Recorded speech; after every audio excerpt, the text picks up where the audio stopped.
तारीख को अल्लाह के नबी की नमाज से हजरत हुसैन की शहादत हुई। बड़े दर्दनाक तरीके से करबला में शहीद किया गया।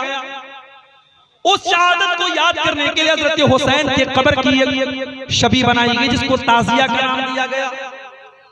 मुसलमान नौजवान ताजिए निकाल करके या हुसैन का नारा लगा रहा है।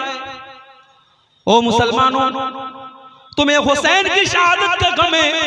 उसी मुहर्रम की 1 तारीख को हजरत उमर फारूक फजर की नमाज पढ़ा रहे हैं और अबू लूलू ने हमला करके उनको शहीद कर डाला। तुमने 1 मुहर्रम को हजरत उमर के नाम का तो कोई ताजिया नहीं निकाला।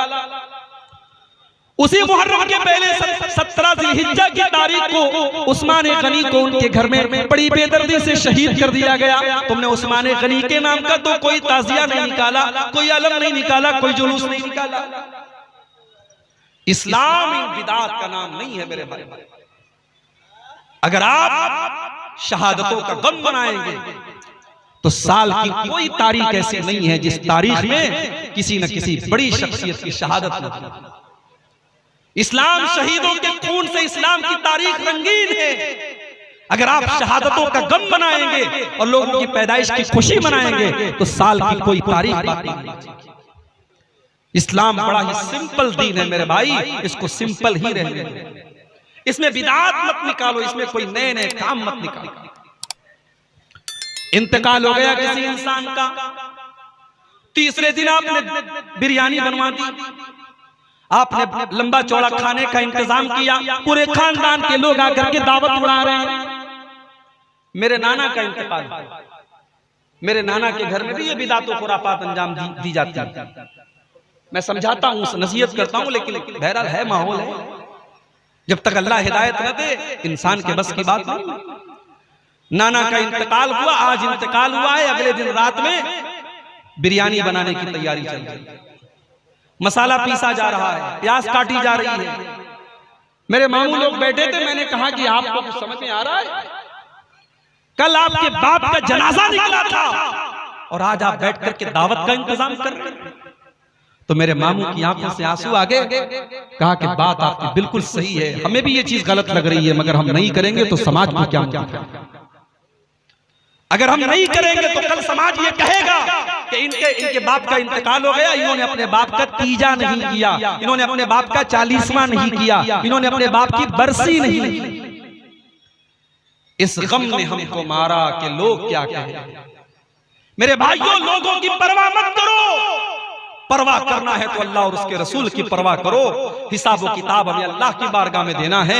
लोगों का क्या है? आप मरेंगे, लोग मिट्टी देकर के हाथ झाड़ के चले जाएंगे, लोग कब्र में आपके काम नहीं आएंगे, लोग आखिरत में आपके काम नहीं आएंगे।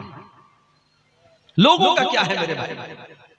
इतना बड़ा जल्जला आया तुर्की और सीरिया के अंदर, आराम से लोग होटलों में बैठ के खाना खा रहे हैं, बच्चों के साथ खेल रहे हैं। अचानक जल्जला आता है, न बीवी को शौहर की फिक्र है, न बच्चों को बाप की फिक्र है, न बाप को बेटे की फिक्र है। सब भाग रहे हैं और अपनी जान बचाने के लिए सब बेताब पड़े हैं। एक छोटे मोटे जल्जले में हमने कयामत का नक्शा देखा है। सोचो मेरे प्यारे साथियों, जब कयामत के दिन का जल्जला आएगा तो क्या? यौम यफ़िरुल मर्उ मिन अख़ीहि व उम्मिहि व अबीहि व साहिबतिहि व बनीहि लिकुल्लि इम्रिइन मिनहुम यौमइज़िन शानुन युग़नी। कयामत के दिन इंसान अपनी माँ को देख करके भागेगा, अपने बाप को देख करके भागेगा, अपनी बीवी को देख करके भागेगा, अपने बच्चों को देख करके भागेगा। वहां कोई किसी का फुरसाने हाल नहीं होगा। जब वहां कोई किसी के काम नहीं आएगा तो दुनिया में दूसरों की खुशी के लिए हम अल्लाह की शरीयत का खिलवाड़ न बनाए। मेरे प्यारे साथियों, बाप दादा ने क्या किया, समाज में क्या हो रहा है, माहौल में क्या चल रहा है, आप इसकी परवाह मत कीजिए, आप कुरान और हदीस पर अमल कीजिए। आज हमारे यहाँ की शादियों का हालात है।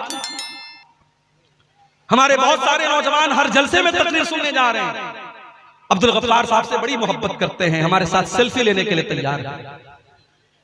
लेकिन आपने कभी ये सोचा कि आप जब शादी करते हैं तो आपको बाकायदा सामान तिजारत बना करके आपका सौदा किया जाता है? गरीब लड़की के बाप से सौदा किया जाता है कि शादी के मौके पर आपको ये चीजें देनी पड़ेगी।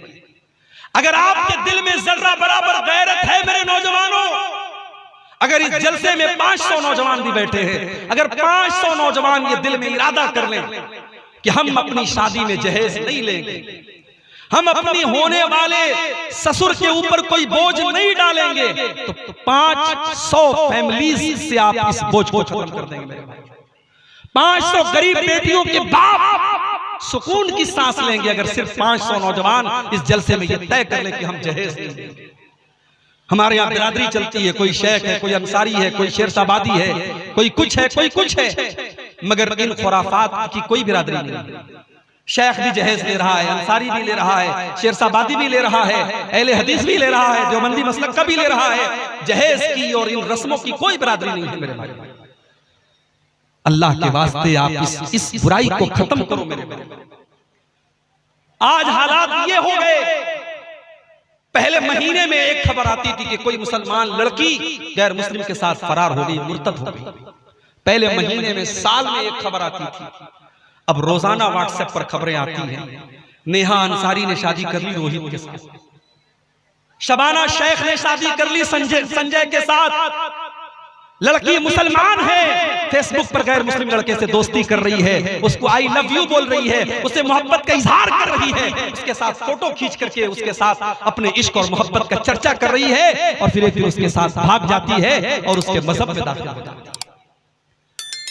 यानी इसका मतलब ये हुआ कि हम अपनी बेटियों को इस काबिल भी नहीं बना सके कि उन्हें रब की तौहीद की अहमियत समझा पाते, उन्हें इस्लाम की अहमियत समझा पाते, उन्हें ईमान की कद्र और कीमत समझा पाते।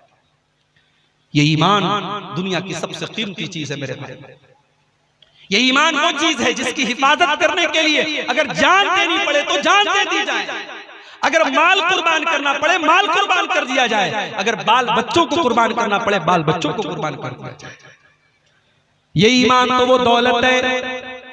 जब सुमैया रज़ी अल्लाह ताला अन्हा को जालिम अबू जहल ने जब उनके हाथ पैर को बांध दिया और जवान बेटे को उनके सामने बांध दिया, उनके शौहर यासिर को उनके सामने बांध दिया और सुमैया को ऑफर किया, ऐ सुमैया अगर तू इस्लाम को छोड़ दे, तू ला इलाहा इल्लल्लाह को छोड़ दे, ऐ सुमैया तुझे टॉर्चर करना, तुझे तकलीफ देना छोड़ दे। मगर सुमैया को इस दौलत की कीमत पता थी, सुमैया को ईमान की अहमियत पता थी। सुमैया के चेहरे पर मुस्कुराहट आती, अबू जहल इस दिल में ईमान दाखिल हो चुका है, अब ईमान निकलने वाला है।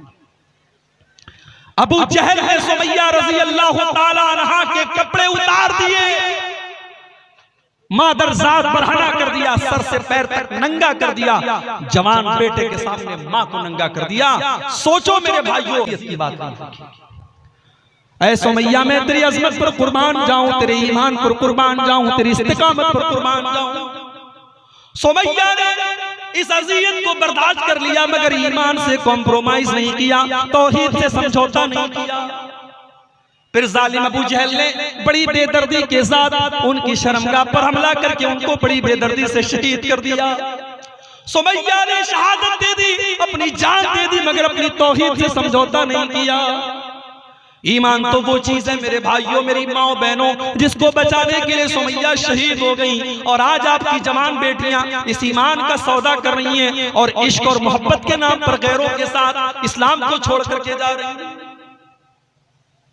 बड़ी प्लानिंग के साथ ये काम हो रहा है और हम और आप जहेज लेके लेने देने में मगन बने हुए हैं। हम और आप अपने फजूल के रस्म रिवाज में मगन बने हुए हैं। हमने अपनी बेटियों को कॉलेजों में पढ़ाया, यूनिवर्सिटीज में पढ़ाया, हमने आला तालीम अपनी बेटियों को दिलाई, मगर अपनी बेटियों को इस काबिल हम नहीं बना सके कि उनको तौहीद की अहमियत बताते, उनको ईमान की कदर कीमत बताते। दीनी तालीम के नाम पर हमारे यहाँ क्या है, हमने बहुत बड़ा तीर मार लिया। हाफिज जी से कहा, हाफिज जी मेरी बिटिया को कुरान पढ़ा दीजिए। हाफिज जी घर में आए रट्टू तोते की तरह, उन्होंने कुरान का नाजरा हमारी बिटिया को पढ़ा दिया। माफ कीजिएगा, नाजरा कुरान पढ़ने का नाम दीनी तालीम नहीं है। नाजरा कुरान पढ़ करके आपकी बेटी को यह नहीं पता चलेगा कि पर्दा किस चीज है। आपकी बेटी जब तक कुरान की उस आयत का मतलब नहीं समझेगी, जिस आयत में आपकी बेटी को पर्दे का मतलब बताया गया है और आपकी बेटी से यह कहा गया है, या अय्युहन नबी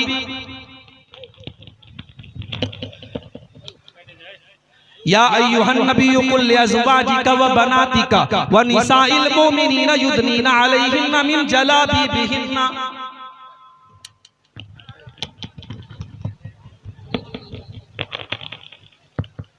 ऐ नबी अपनी बेटियों से कह दीजिए, अपनी बीवियों से कह दीजिए और तमाम मुसलमान औरतों से कह दीजिए, जब वो अपने घर से निकला करें तो अपने ऊपर चादर डाल लें, अपने ऊपर नकाब डाल लें, अपने ऊपर बुर्का डाल लें। ज़ालिका अदना अन युरफ़ना फला युज़ैन, ये पर्दा उनकी पहचान बन जाएगा। हमारे यहाँ तो पर्दा करने वालियां भी कोरोना के बाद मास्क लगाने लगी। अब नकाब नहीं चलता, अब मास्क चलता है। हरे कलर का फ्रॉक है तो हरे कलर का मास्क लग गया, गुलाबी कलर का कपड़ा है तो गुलाबी कलर का मास्क लग गया। माफ कीजिए, मास्क नकाब की जगह नहीं ले सकता है। नकाब को भी हमने डिजाइनदार बना दिया। अब माशाअल्लाह नकाब इतना खूबसूरत हो गया कि शायद बगैर नकाब पर उतनी तवज्जो और नजर न जाए जितनी नकाब के ऊपर जाती है। मेरे भाइयों, हमने अपनी बेटियों को जब कुरान का मतलब ही नहीं पढ़ाया और उनको दीनी तालीम ही नहीं दी, तो हमारी बेटियां अगर आज गैरों के साथ फरार हो रही है तो हमें बहुत हैरत है। हमने अपनी लड़कियों को इजाजत दी वो बाजार जाएं, हमने बाजार के रास्ते उनके लिए खोल दिए, हमने कॉलेजों के रास्ते उनके लिए खोल दिए, हमने यूनिवर्सिटीज के रास्ते उनके लिए खोल दिए और हमने मस्जिदों के रास्ते उनके लिए बंद कर दिए। दुनिया की हर जगह औरत जा सकती है, मस्जिद में नहीं जा सकती। फतवा लग गया साहब, मस्जिद में जाने से फितना पैदा होगा। मेरे भाइयों, आज आप गौर करें कि आज मुस्लिम पर्सनल लॉ बोर्ड भी ये कह रहा है कि नहीं, अगर पर्दे का इंतजाम हो तो औरतों को मस्जिद में इंतजाम उनका होना चाहिए। बड़ी देर में बात आई है मगर देर आए दुरुस्त है। जब बीमार इंसान होता है ना, मेरे साथ एक्सीडेंट हुआ, ऐसे बजाय मुझे कोई चोट नहीं आई मगर 2 दिन के बाद अब मेरे सीने में दर्द हो रहा है, पीठ में दर्द हो रहा है। अब मैं डॉक्टर के जाऊंगा, डॉक्टर मुझे पेन किलर देगा। अगर अंदरूनी कोई चोट नहीं है तो पेन किलर देगा और साथ में एंटीबायोटिक। उसूल यही है, बीमारी जितनी तगड़ी हो एंटीबायोटिक उतना तगड़ा दिया जाता है। आज एक तरफ बेपर्दगी की बीमारी है, एक तरफ बेहयाई की बीमारी है, एक तरफ फेसबुक की बीमारी है, एक तरफ इंस्टाग्राम की बीमारी है, एक तरफ व्हाट्सएप की बीमारी है। आपकी जवान बेटियों के हाथ में मोबाइल है, रात में 12 बजे वो किससे बात करती हैं आप नजर नहीं रख सकते मेरे भाई। उनके फेसबुक पर उनसे प्राइवेट में कौन कौन चैटिंग कर रहा है आप नजर नहीं रख सकते। जब बीमारियां इतनी बढ़ गई हैं तो एंटीबायोटिक का डोज भी उतना ही तगड़ा होना चाहिए। अगर आपने अपनी बेटियों की सही तरबियत नहीं की, मेरी बात लिख के रख लीजिए, आने वाले 10 और 15 सालों के बाद शायद कोई गांव ऐसा नहीं होगा, कोई खानदान ऐसा नहीं होगा जहां की कोई न कोई लड़की गैर मुस्लिम के साथ फरार होकर के मुर्तद न हुई हो। ये जंगल की आग की तरह ये चीज फैल गई। अल्लाह ने कुरान में फरमाया, या अय्युहल्लज़ीना आमनू कू अनफुसकुम व अहलीकुम नारा, ऐ ईमान वालो अपने आप को और अपने परिवार को, अपनी फैमिली को, अपने बाल बच्चों को जहन्नम की आग से बचाओ। अपने दिल पर हाथ रख के बताइए, औलाद वालों, आपका बेटा अगर आग में जल रहा हो और आपको पता लग जाए तो क्या आप जलसे में बैठ करके अब्दुल गफ्फार साहब की तकरीर सुनेंगे? आप दौड़ते भागते जाएंगे। आपको मोबाइल पर कॉल आ जाए कि मेरे बेटे का एक्सीडेंट हो गया, आप हॉस्पिटल पहुंचेंगे और अगर जरूरत पड़ी तो अपना खून दे करके और अपनी जान दे करके आप अपने बच्चों को बचाएंगे। इतनी मोहब्बत करते हैं अपनी फैमिली से, अपने परिवार से, अपने बाल बच्चों से। अल्लाह तबारक व तआला उसी मोहब्बत को अपील करते हुए फरमाता है, या अय्युहल्लज़ीना आमनू कू अनफुसकुम व अहलीकुम नारा, ऐ ईमान वालो, जिस परिवार से, जिस अहलो अयाल से तुम इतनी मोहब्बत करते हो, उसको दुनिया की आग में तुम जलते हुए नहीं देखना चाहते हो। तुम्हारे बाल बच्चे, तुम्हारे बेटे और बेटियां जहन्नम की आग में कैसे जल रहे हैं और तुम कैसे गवारा कर रहे हो। अपने बच्चों को बचाओ जहन्नम की आग से।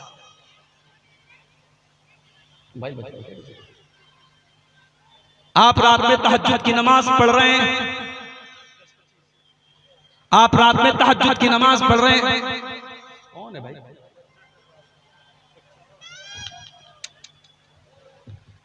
सुकून होना चाहिए प्रोग्राम। एक तो ये शुरू में ये चैनल वाले बिला वजह परेशान करते रहते हैं। आप गौर कीजिए,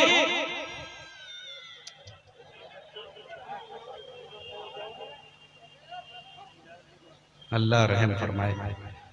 बच्चों की मोहब्बत हमारे और आपके दिल में होती है, लेकिन अगर आप तहज्जुद की नमाज पढ़ रहे हैं और आपका बेटा गलत रास्ते पर जा रहा है और आपकी बेटी गलत रास्ते पर जा रही है मेरे भाइयों, तो अल्लाह क्या हमारी और आपकी गर्दन बच नहीं सकती। अल्लाह के नबी फरमाते हैं कुल्लुकुम राइन व कुल्लुकुम मसऊलुन अन रइयतिही, तुम में से हर इंसान जिम्मेदार है और उसकी जिम्मेदारी के बारे में कल कयामत के दिन सवाल किया जाएगा।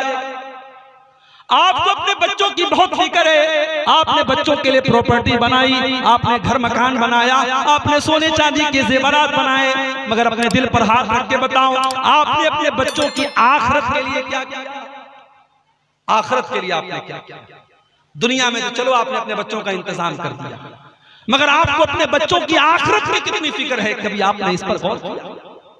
आज कितने मुसलमान हैं, बच्चा बीमार हो गया, माँ उसकी मालिश कर रही है, मालिश करने के बाद काजल का टीका लगा रही है। आप क्या लगाते नहीं लगाते? काजल का टीका लगाती है पेशानी। औरतों से पूछो क्यों लगाती हो, कहती है नजर नहीं लगती। किसने बताया भैया? कुरान में लिखा है, नबी ने फरमाया, सहाबा ने किया नहीं। टोटका है हिंदुस्तान के माहौल में राइज हो गया, बच्चे को नजर का टीका लगाया जा रहा है। घर में नजर न लगे, गैर मुस्लिमों के यहाँ नींबू और मिर्चे लटकाए जाते हैं, मुसलमानों के घरों में भी मिर्ची और नींबू लटकाए जाते हैं। बच्चा बीमार हुआ, आपने उसके पेट में तावीज बांध दिया, उसके गले में तावीज बांध दिया। मेरे भाइयों, क्या आपने नबी की वो हदीस नहीं सुनी, मन अल्लक़ तमीमतन फ़क़द अशरक, जिसने तावीज लटकाया उसने शिरक। अल्लाह के प्यारे नबी अपने नवासे हसन और हुसैन को पढ़ करके दम करते हैं, ओईज़ुकुमा बिकलिमातिल्लाहि ताम्मा मिन कुल्लि शैतानिन व हाम्मा व मिन कुल्लि ऐनिन लाम्मा। आपने दुआ याद नहीं की, आपको दुआ पढ़ना नहीं आता, तो आपने शॉर्टकट तलाश किया, आपने मौलवी साहब से कहा तावीज बना के दे दीजिए, मौलवी साहब ने तावीज बना के दे दिया। मेरे भाइयों, इन बिदात और खुराफात से अपनी फैमिली को बचाओ, शिर्क से बचाओ अपने बच्चों को। हजरत याकूब अलैहिस्सलाम को देखो, उनके 12 बच्चे हैं। याकूब अलैहिस्सलाम का इंतकाल होने वाला है आखिरी टाइम में। 12 बच्चे उनके बिस्तर को लपेटे, बिस्तर को घेरे हुए हैं। हजरत याकूब अलैहिस्सलाम अपने बच्चों से कहते हैं, अम कुंतुम शुहदा इज़ हज़र याकूब अल मौत इज़ क़ाल लिबनीहि मा ताबुदून मिन बादी। हजरत याकूब अपने बच्चों से कहते हैं, किसकी इबादत करोगे? कालू नाबुदु इलाहका व इलाह आबाइका। बच्चे कहते अब्बा जान, हम आपके और अपने बाप दादा के माबूद की इबादत करेंगे, अल्लाह की इबादत करेंगे। याकूब अलैहिस्सलाम को अपने इंतकाल के टाइम बच्चों की तौहीद की फिक्र है। मेरे प्यारे साथियों, अपने बच्चों के अकीदे की फिक्र कीजिए। और जाते जाते मैं चाहता हूं कि थोड़ा सा आप, चूंकि मैं मजबूरी की वजह से मुझे पहले नंबर दिया गया है, जलसे वालों को इस बात का भी डर है कि कहीं जो चंदे का एक उम्मीद, प्रोग्राम के जरिए उम्मीद है चंदे की, कहीं वो चंदा कम ना हो जाए।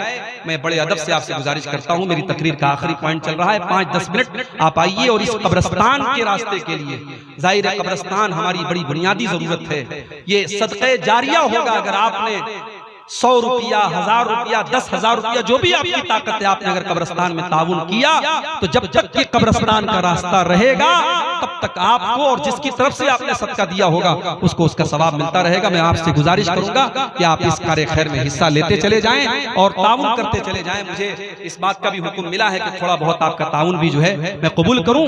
मेरे भाइयों, आज हमें और आपको इस कार्य खैर में, इस तरीके की चीजों में भी अपने आप को और अपने घर वालों को हिस्सा दिलवाना चाहिए। नबी अकरम ने औरतों से फरमाया था, तसद्दक़ना, तुम सदका खैरात किया करो, फ़इन्नी उरीतुकुन्ना अक्सर अहलिन नार, मैंने तुमको जहन्नम की आग में बहुत ज्यादा जलते हुए देखा। मैं अपनी माओ बहनों से गुजारिश करूंगा कि आप बढ़ चढ़ करके इस कार्य खैर में हिस्सा लें, अपने जेवरात उतार करके आप दें। नबी के दौर में हमने सहाबा की, सहाबियात के वाक़यात हमने हदीस की किताबों में पढ़े हैं कि अल्लाह के नबी ने चंदे की अपील की, औरतों ने अपनी कान की बालियां, अपने गले के हार उतार करके दे दिए। आज वो मिसाल, आज इस सरजमीन चिलमारी पर भी आपको कायम करना है, चिलमारा पर भी कायम करना है। आपको इस कब्रिस्तान के लिए आपको सदका जारिया के तौर पर अपना जो ताउन है, जो दान है, वो आपको देना है। मेरे भाइयों, वक्त बहुत नाजुक है, वक्त बहुत नाजुक है और दीन और ईमान को बर्बाद करने के लिए बहुत सारे फितने इस वक्त जो है सामने आ रहे हैं। हमें और आपको अपने आप को और अपने घर वालों को इन फितनों से बचाने की जरूरत है। और उसके लिए बड़ी जरूरी चीज ये है, कुरान मजीद के 16वें पारे की एक आयत पड़ी है, सूरह कहफ की आखिरी आयत। इस आयत में अल्लाह तबारक व तआला ने दीन की दो बुनियादों को जिक्र किया। दीन किस चीज का नाम है, इस्लाम किस चीज का नाम है, अल्लाह ताला ने इस एक आयत के अंदर इस बात की वजाहत कर दी। आइए पहले आयत को समझते हैं, फिर बात को आगे बढ़ाएंगे। कुल इन्नमा अना बशरुम मिस्लुकुम, ऐ नबी आप ऐलान कर दीजिए, आप बता दीजिए कि मैं तुम्हारी ही तरह इंसान हूं। जैसे तुम इंसान हो मैं भी इंसान हूं, बशर। यूहा इलैया, लेकिन तुम आम इंसान हो और मैं अल्लाह का नबी हूं, मैं अल्लाह का रसूल हूं, मैं अल्लाह का पैगंबर हूं। मेरे ऊपर अल्लाह ताला की वही नाज़िल होती है, मेरे ऊपर कुरान उतरता है और उस कुरान के अंदर अल्लाह ताला के जरिए मुझे ये हुक्म दिया गया है, अन्नमा इलाहुकुम इलाहुन वाहिद, कि तुम्हारा माबूद एक है, तुम्हारा रब एक है, तुम्हारी इबादत करने के लायक, तुम्हारी पूजा करने के लायक, तुम्हारे सजदा करने के लायक, तुम्हारे पुकारने के लायक सिर्फ एक ज़ात है, अल्लाह की। फमन कान यरजू लिक़ा रब्बिही, तो जो अपने रब से मुलाकात करना चाहता है, जो जन्नत में जाना चाहता है, जो अल्लाह ताला की बारगाह में कामयाब होना चाहता है, वो दो काम कर ले। बड़े गौर से सुनिएगा, दो काम कर लो तुम कामयाब हो जाओगे, तुम अल्लाह ताला से मुलाकात का और अल्लाह ताला की जन्नत में जाने का तुम्हें शरफ मिलेगा। कौन सा दो काम करना है? फलयामल अमलन सालिहा, पहला काम ये करना है कि तुम जो भी अमल करो वो नेक अमल हो, वो अमल साले हो। अल्लाह ताला ने ये नहीं कहा अमल करना है, अल्लाह ने कहा कि वो अमल करना है जो नेक अमल हो। अब नेक अमल किसको कहते हैं? बड़ी आसान सी मिसाल मैं आपको अक्सर देता हूं। इसी मुल्क में हमने देखा, हमारे प्रधानमंत्री जी ने ऐलान किया डीमोनाइजेशन का, नोटबंदी का। 500 के और 1000 के पुराने नोट बंद, गवर्नमेंट ने नया नोट जारी कर दिया 500 का और 2000। और नए नोट में अगर आप कंपैरिजन करें, मुकाबला करें, पुराना नोट देखने में नए नोट से ज्यादा खूबसूरत लगता है, क्वालिटी भी अच्छी लगती थी उसका पेपर भी इस वाले नोट के पेपर के मुकाबले में ज्यादा अच्छा और ज्यादा बेहतर मालूम होता था। मगर आज आप 5 रुपये का सामान भी दुकान पर लेने जाएं और पुराना 500 का नोट पेश करेंगे, दुकानदार फौरन आपको वापस कर देगा, साहब ये नोट अब नहीं चलता। आप कहेंगे साहब ये 500 का पुराना नोट है तो क्या हो गया, ये नए वाले नोट से बेहतर है, उससे अच्छा है, उससे खूबसूरत है, उससे मजबूत है। दुकानदार बोलेगा ये जितनी भी खूबियां आपने बयान की सब अपनी जगह है, मगर मैं ये नोट नहीं ले सकता, इसलिए कि जो ये नोट आप लेकर के आए हैं इसको भारत सरकार ने, इसको गवर्नमेंट ऑफ इंडिया ने रिजेक्ट कर दिया है। अब सरकार की नजर में ये नोट नहीं चलेगा। यही मसला दीन का है मेरे प्यारे साथी। आपने जो अमल किया वो अमल हो सकता है कि देखने में बड़ा अच्छा लग रहा हो, बड़ा खूबसूरत लग रहा हो, बड़ा आकर्षक हो, बड़ा अट्रैक्टिव हो, लेकिन अगर उस अमल के ऊपर जनाब मोहम्मद रसूलुल्लाह सल्लल्लाहु अलैहि वसल्लम की मुहर नहीं है, कुरान और हदीस की मुहर नहीं है, तो फिर वो अमल अल्लाह की बारगाह में रिजेक्ट कर दिया जाएगा, उसको कबूल नहीं किया जाएगा। अभी रजब का महीना आया था, रजब की 27 तारीख को लोगों ने शबे मेराज के नाम से जश्न मनाया। रात रात भर लोगों ने नमाजें पढ़ी, दिन में रोजा रखा। हमने कुरान को खोल के देखा, हमने नबी की हदीसों को पढ़ के देखा, हमने सहाबा के अमल को देखा। उन्होंने कभी भी 27 रजब को कोई खास इबादत नहीं की, कोई रोजा नहीं रखा, कोई तहज्जुद की नमाज नहीं पढ़ी। भाई काम तो सही हो रहा है, नेक अमल हो रहा है, इबादत हो रही है, रोजा रखा जा रहा है, तिलावत हो रही है, कौन सा मुसीबत का पहाड़ आ गया?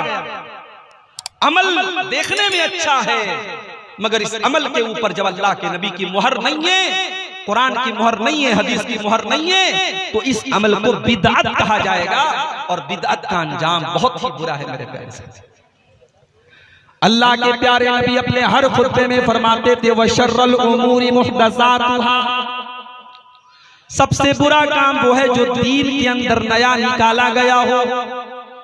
वह कुल्लु मुहदसतिन बिदअ, और दीन के अंदर नया निकाला गया काम बिदअत है। वह कुल्लु बिदअतिन ज़लाला, और हर बिदअत गुमराही है। वह कुल्लु ज़लालतिन फिन्नार, और हर गुमराही का ठिकाना जहन्नम है। शरीयत आपकी लॉजिक से नहीं चलेगी, शरीयत चलेगी कुरान और हदीस की रोशनी में। चलिए शरीयत चलेगी अल्लाह और उसके रसूल के हुक्म की रोशनी में। मैयत को आपने दफना दिया, मिट्टी भी दे दिया आपने, दफनाने के बाद मिट्टी देने के बाद खड़े होकर के अजान देने लगे। पूछा भाई ये अजान क्यों दे रहे हो? एक भाई कहने लगा हम इसलिए ये अजान दे रहे हैं क्योंकि इस मैयत से, इस मरने वाले से कब्र के अंदर सवालों जवाब होने जा रहा है। और अल्लाह के नबी की हदीस है कि जब अजान दी जाती है तो शैतान भाग जाता है। हम इसलिए अजान दे रहे हैं कि अगर इसको बहकाने के लिए शैतान कब्र के अंदर आ जाए तो शैतान जल्दी से भाग जाए और ये सवालों का सही जवाब दे सके। लॉजिक तो बहुत अच्छी है, मंतिक तो बहुत अच्छी है, मगर सीधी सी बात यह है कि अगर मरने वाले के मरने के बाद और दफनाने के बाद और कफनाने के बाद अगर अजान देने से शैतान भाग जाता है तो नबी ने यह अजान क्यों नहीं दिलवाई, सहाबा ने यह अजान क्यों नहीं दिलवाई? अल्लाह ताला उसूल बयान कर रहा है मुसलमानों, अगर दिमाग के किसी कोने में कोई जगह खाली हो तो उस कोने के अंदर इस उसूल को बिठा लो, कामयाब हो जाओगे। फमन काना यरजू लिक़ा रब्बिही फलयामल अमलन सालिहा, तुम्हें अगर अपने रब से मुलाकात करना है, तुम्हें अगर जन्नत में जाना है, तुम्हें अगर अल्लाह की बारगाह में कामयाब होना है तो तुम नेक अमल करके आना, तुम अमल सालिह करके आना। मैयत का इंतकाल हो गया, आपने खानदान वालों को बुलाया, घर में कुरान खानी होने लगी। हमारे बनारस में एक हाफिज साहब है, लोग उनके पास आए, हाफिज साहब मेरी दादी का इंतकाल हो गया है, चल करके आप कुरान खानी कर दीजिए, मेरी दादी को कुरान पढ़ के बख्श दीजिए। हाफिज साहब ने कहा कि मैंने एक कुरान पढ़ के रखा है, जाओ मैं ट्रांसफर कर दूंगा। फोटो ट्रांसफर होता है, अब कुरान भी ट्रांसफर हो रहा है। मैंने एक कुरान पढ़ के रखा था, जाओ मैं तुम्हारी दादी को ट्रांसफर करूंगा। मेरे भाइयों ये दीन नहीं है, ये दीन का मजाक है। मेरे नबी ने जो दीन हमें और आपको दिया है उस दीन में कुरान पढ़ करके बख्शा नहीं जाता है, कुरान अपनी बख्शिश के लिए पढ़ा जाता है। वनुनज़्ज़िलु मिनल कुरानि मा हुवा शिफ़ाउन व रहमतुल लिल मुमिनीन, हमने इस कुरान को उतारा है, इस कुरान को हमने उतारा है ऐ ईमान वालों तुम्हारे लिए शिफा बना करके। हमने कुरान को शिफा समझा। किस चीज की शिफा? बच्चा बीमार है, मौलवी साहब पढ़ के दम कर दीजिए। लड़की के ऊपर नजरे बद का असर है, मौलवी साहब पढ़ के दम कर दीजिए। घर के अंदर बरकत नहीं हो रही है, मौलवी साहब आकर के कुरान पढ़ दीजिए। हमने कुरान को शिफा समझा दुनिया की बीमारियों के लिए। यकीनन कुरान दुनिया की बीमारियों के लिए भी शिफा है, और बीमारियों में आप कुरान की आयतें पढ़ के दम कर सकते हैं, मगर कुरान हकीकत में जो शिफा है मेरे भाइयों वो दिल की बीमारियों के लिए शिफा है। कुरान रूह की बीमारियों के लिए शिफा है। कुरान आपके दिल से तकब्बुर को मिटाता है, हसद को मिटाता है, लालच को मिटाता है, दुनिया की मोहब्बत को मिटाता है, शैतान की खसलतों से आपके दिल को पाक और साफ करता है। कुरान हकीकत में इस माना में शिफा है, मगर हमने कुरान को कुरान खानी की किताब बना कर रखा है। अल्लाह के नबी फरमाते जिस घर में सूरह बकरा पढ़ी जाती है उस घर से शैतान भाग जाता है। एक साहब कहने लगे मौलवी साहब अगर हम मोबाइल के ऊपर सूरह बकरा की तिलावत शुरू कर दें तो क्या शैतान भाग जाएगा? यानी हर चीज में हमें शॉर्टकट चाहिए। हम खुद कुरान नहीं पढ़ेंगे, हम मोबाइल के जरिए कुरान पढ़ना चाहते हैं कि हम मोबाइल पर कुरान चालू कर दें और घर में कुरान बजने लगे, हमें कुरान ना पढ़ना पड़े। अल्लाह माफ करे, आइंदा चल करके कहीं ऐसा ना हो कि नमाज भी वीडियो के जरिए और मोबाइल के जरिए पढ़ी जाने लगी और ये कहा जाए कि साहब हमने मोबाइल के अंदर वीडियो के जरिए नमाज पढ़ ली, नमाज हो गई। दीन को इतना डिजिटलाइज मत करो मेरे भाई। इसीलिए उलमा कहते हैं कि मोबाइल में कुरान पढ़ सकते हैं, तिलावत कर सकते हैं, जायज है, मगर कोशिश करनी चाहिए कि आप ओरिजिनल कुरान से तिलावत करें। हाँ सफर में है, किसी ऐसी जगह है वहां कुरान नहीं है, मुसहफ नहीं है, तो ठीक है आप मोबाइल के ऊपर कुरान पढ़ लें। कुरान को इस्लाम को डिजिटलाइज मत कीजिए मेरे भाई। आज बहुत सारी बिदअत और खुराफात ने समाज का बेड़ा गर्क करके रखा है। शाबान का महीना आता है, 15 शाबान की रात आती है, हमारे बहुत सारे भाई कब्रिस्तान जाते हैं, अपने मुर्दों के लिए मग़फ़िरत की दुआएं करते हैं, अपनी माँ के लिए अपने बाप के लिए मग़फ़िरत की दुआएं करते हैं, रात रात भर तिलावत करते हैं, रात रात भर नमाजें पढ़ते हैं। हमने जब अपने नबी की सीरत को उठा करके देखा, हमने हदीसों को उठा करके देखा, हमने सहाबा की सीरत को उठा करके देखा, वहां हमें शबे बारात के नाम से कोई रात नहीं मिली। शबे बारात के नाम से कोई रात नहीं मिली। 15 शाबान की रात में कोई इबादत अलग से अल्लाह के नबी से साबित नहीं। यहां तक कि यह अकीदा रखा जाता है कि इस दिन मुर्दों की रूहें लौट करके आती हैं। जैसे हमारे हिंदू भाइयों के अकीदा रखा जाता है कि साल में एक दिन उनके बाप दादा की, उनके पुरखों की आत्माएं लौटती हैं और वो कौवे की शक्ल में आती हैं, वो कौवों को खाना वगैरह खिलाती हैं। मुसलमानों ने उस कॉन्सेप्ट को अपने यहाँ ले लिया और हमारे यहाँ शबे बारात बन गई। हमारे यहाँ हलवा बनाया जाता है और मुर्दों को उसका सवाब पहुंचाया जाता है। ये बात अपने दिमाग में बिठा लो कि मरने के बाद किसी की रूह कभी दुनिया में लौट करके नहीं आती। यहां तक कि अगर कोई सुसाइड कर ले, कोई आत्महत्या कर ले, खुदकुशी कर ले, उसकी भी रूह दुनिया में वापस नहीं आती। वो हमें और आपको ऐसा लगता है कि ये अचानक मर गया, इसने सुसाइड कर लिया। वो अचानक नहीं मरा है, उसकी तकदीर के चैप्टर में ये लिखा था कि ये सुसाइड करके मरेगा। कोई अचानक नहीं मरता है। किसी एक्सीडेंट हुआ, हमें लगा अचानक हुआ, वो एक्सीडेंट भी हमारे मुकद्दर का एक हिस्सा होता है। कोई अपनी मौत के पहले नहीं मर सकता। मेरे साथ जो हादसा हुआ है वो शायद मौलाना अब्दुल रहमान सलफी के साथ मुंबई में जो हादसा हुआ तो उससे ये हल्का हादसा नहीं था। मैंने जब गाड़ी की तस्वीर खींच करके अपने छोटे भाई को भेजी, मोबाइल मेरा डिस्चार्ज हो गया और उसने सोशल मीडिया पे वो फोटो डाल दिया कि मेरे भाई के साथ हादसा हुआ है। लोगों ने सिर्फ गाड़ी की तस्वीर देखी थी, मेरी तस्वीर नहीं देखी थी। लोग ये मानने को तैयार ही नहीं थे कि मेरी जान बच गई। गाड़ी की तस्वीर देख करके लोग यकीन नहीं कर रहे थे। उस दिन मेरे मोबाइल पर कम से कम 1000 कॉल आई थी। मोबाइल मेरा दिन भर साइलेंट पड़ा हुआ था। तो हादसा हुआ, लेकिन अल्लाह ताला की कुदरत और अल्लाह की तौफीक, अल्लाह ने जिंदगी की कुछ सांसें और लिखी थी। तो हम ये नहीं कह सकते कि हमारी मौत जो है वो अचानक आई है। मौत तो अपने टाइम पर आती है। अल्लाह ने अगर मौत लिखी होगी तो छोटे मोटे हादसे के जरिए भी मौत आ जाएगी, और अगर मौत नहीं लिखी है तो इतना खतरनाक हादसा हो गया, फिर भी अल्लाह ताला ने अपना कर्म किया और बचाया।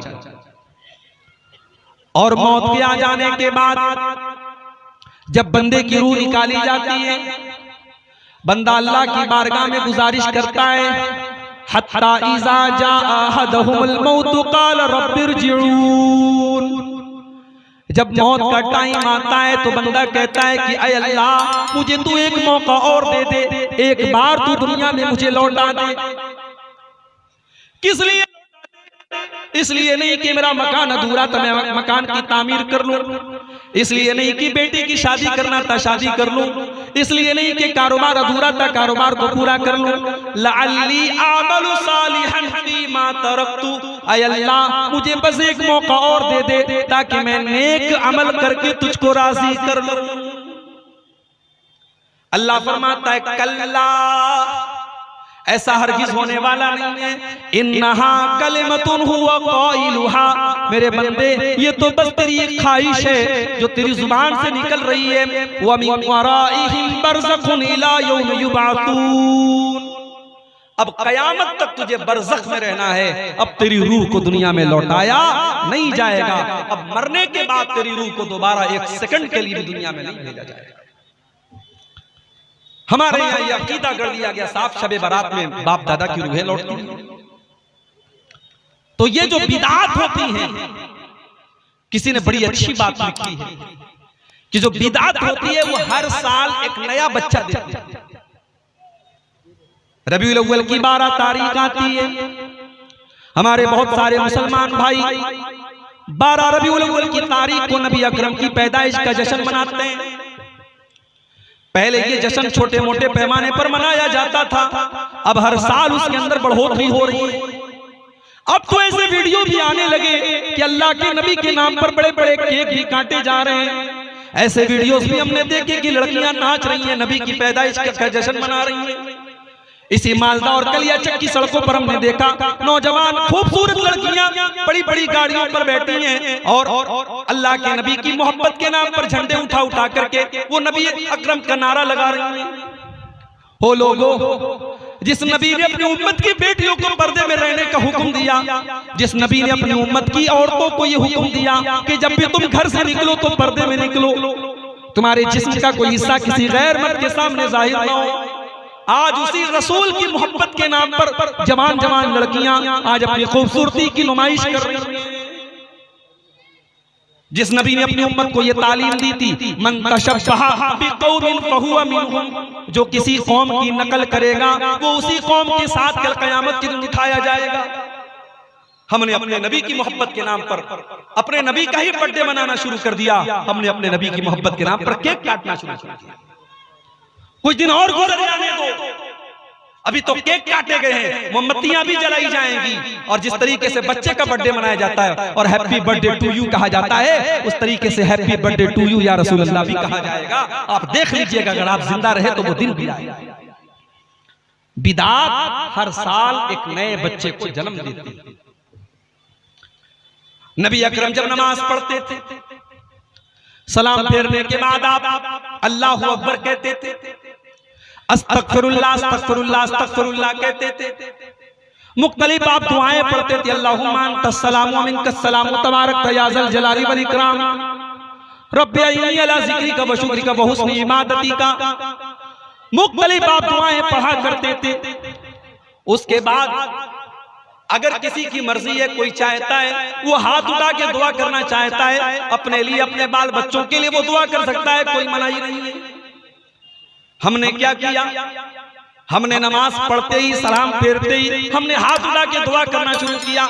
इमाम ने हाथ उठाए, मुक्तदियों ने इमाम उठाए, मुक्तदियों ने हाथ उठाए, लोगों ने दुआएं की और उसके बाद सब उठ करके चले गए, सुन्नतें पढ़ने लगे। और सलाम फेरने के बाद की जो दुआएं हैं वो कोई नहीं पढ़ रहा है।